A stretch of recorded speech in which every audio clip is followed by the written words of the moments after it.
అరే నాయన యాడిపోతున్నారు? ఏం కథ మీది? ఊరుకోతున్నాం. ఒకరేంటొకరు వాడి ఏడిపోతున్నారు. మా సడకుని బిడ్డది పుట్టినరోజు ఉంది, గాడికే పోతున్నాం.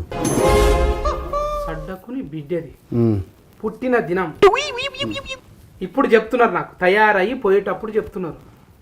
నేను ఏం చెప్పినా మరి ఆ షేన్ కాడ పని ఉడగొట్టుకోనన్నా పోవాలిగా. ఇసొంటోళ్ళు ఒకనాడు ముందు చెప్తారు కానీ ఇప్పుడు పోయి తయారయ్యేటప్పుడు నాకు చెప్తారు. ఎట్లున్న తమాషా ఇది. జరసేపు దొబ్బి కుప్ప కట్టి మళ్ళీ ఎలా చేసి పోతా పాటు ఏది ఈ బట్టలు వేసుకొని నాడు కదా అవి వేసుకుంటా. పొండే వడ్లు వేసుకొని పోయి అత్తగారింటికని ఎండబోసుకో, సడకుని ఇంటి ముంగల ఆకిట్లు ఎండబోసుకో అన్నీ నింపుకొని పోయి ఆ బలరను ఎడ్లను అన్నిటిని కొట్టుకొని పోయి సడకుని తన కట్టి కేకు తినబెట్టి అవి బర్త్డే కేక్ ఉంటుంది కదా పెట్టు, తినుకుంటా కూర్చుంటాయి, పాలిస్తాయి. నా ముందలు ఎక్కువ మాట్లాడకు, అయిపోయింది సంసారం అంటున్నా. నా చేతులకు ఎక్కువ మాట్లాడకు, నిన్ను నేను చేతులు జరుండిగా మాట నాయన చెప్పదా ముందు. ఆగు జరావు శిరీష, ఆగు జరావు. అరే జరుండు జరసేపు నా మాట మా నాయనతో జర ఒప్పించుకొని పోదాం. ఆయన ఒప్పుకోడు చెయ్యడు, ఏం ఒప్పిస్తావు? అరే జర నా మాటను జర నాయన దగ్గర పోయి ఒప్పించుకున్నాం అనుకో, పూట ఎక్కువ ఉండవచ్చు. అంటే ఏం ఒప్పిస్తావు? ఏమి నాలనేనా? ఏం లేదు, ఏం చేయాలి? ఇగో నాయన దగ్గరికి రా, వచ్చి జర కాలు మొక్కు అంతే. ఏం చేయాలి? కాలు నేను చేతులెత్తి మొక్కుడే గొప్ప, అట్లాంటి నా గురించి తెలిసి నువ్వు కాలు మొక్కమంటున్నావా? నేను నీకు దండం పెడతాను, మా అయ్య కాళ్ళకు దండం పెట్టి నాకు పెద్ద తలకాయ నొప్పి అవుతుంది. ఆయన ఒప్పుకోకపోతే నీ పని చెప్తా. సరే అట్లా అయింది. సరే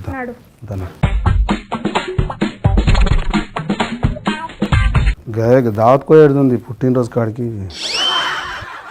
తయారైండ్రు కదా, పోతే వండి ఇంకా మళ్ళీ చెప్పుడు ఎందుకు నాకు? ఇక పెద్ద మనిషికి చెప్పి కాళ్ళ దండం పెట్టి పోమని వచ్చిన, ఖర్చులకు కూడా పైసలు అట్లా. నా కాళ్ళు గుంజుతున్నాయా ఎట్లా? మీరు మొక్కితేనే చక్కగా అయితే నాకు ఖర్చులకు కూడా పైసలు అట్లనే. కేక్ తీసుకోవాలి. ఆంచన కడగకరా, నాకు ఓనాడు ముందు చెప్తే నేను ఏమైనా చేస్తుంటి, కానీ ఇవాళ నాకు అర్ధగంట కూడా కాలేదు నాకు చెప్పి. మసులుతున్నారు ఇంట్లో. పోండి, పోతే వండేవా? నాకు చెప్పుడు ఏమున్నది ఇంట్లో, కొత్తగా ఏమున్నది ఇంట్లో? పోతూనే ఉన్నారు, వస్తూనే ఉన్నారు. బండ్లకు పెట్రోల్ కావాలి మళ్ళీ. పోయేటోళ్ళకి వండి సప్పుడు దాకా అంటున్నా, నాతోని ఒలరి పీయకుండి నా నెత్తి ఖరాబ్ చేయకుండా. అరే అట్లనే అంటారు పెద్ద మంది దండం పెట్టి. ఇప్పుడు కాళ్ళు మొక్కితేనే మీకు నాకు వద్దా అంటున్నా. ఏంది ఇది తమాషానా? ఇది ఎక్కడ నగ్గాలో కాదురా, ఎక్కడ తగ్గాలో తెలిసినోడు గొప్పోడు.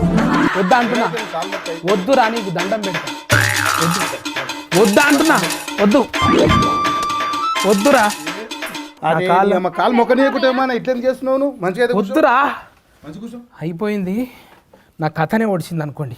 పొండి ఎక్కనన్నవండి, ఏ రాజ్యం అన్న తిరగండి, ఇవ్వని చుట్టాల వాళ్ళ తోక చుట్టాల దానికి గొడవండి, నాకు సంబంధం లేదు, నన్ను అడగకండి. అయిపోయింది నా కథ. ఇప్పుడు నేను నీ చేతులు ఎందుకు పోతున్నాయి? మొక్కలు మొక్కనికి పోతే నా మీద అరవకు. అరే వాళ్ళు వినర్రా, ఆ కాందానే వినరు, మనుషులకు వినరు. ఏం తికొలుతున్నావు? ఆ కాందాని వినే కాందాని కాదు, సిచ్చు పెట్టుకున్నట్టు చూడు. సింగారం ఉన్నదంట అని సందమామని చేసుకుంటేవి. నా వంశమంతా సందమామలే, ఇక్కడో సందమామ అక్కడో సందమామ ఎత్తుకొని మూతికంతా మసి అంటుతుంది నాకు. రేపు పొద్దుగాల ఎవరన్నా మీకు చుట్టాలు ఉండొచ్చు, వాళ్ళని మొక్కుపోండి. నాకొద్దు, నా కాళ్ళు వద్దు, నా ఏళ్ళు వద్దు.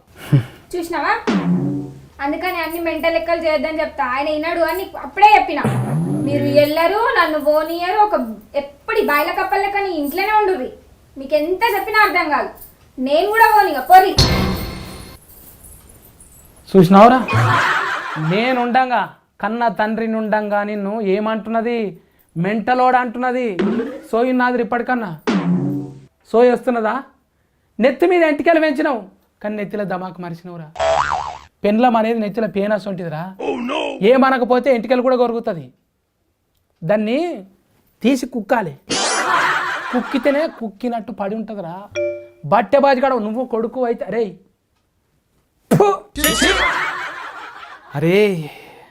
కళ్ళకి వెళ్ళి ఇప్పటికీ నిప్పుకలు తిరుగుతున్నాయి.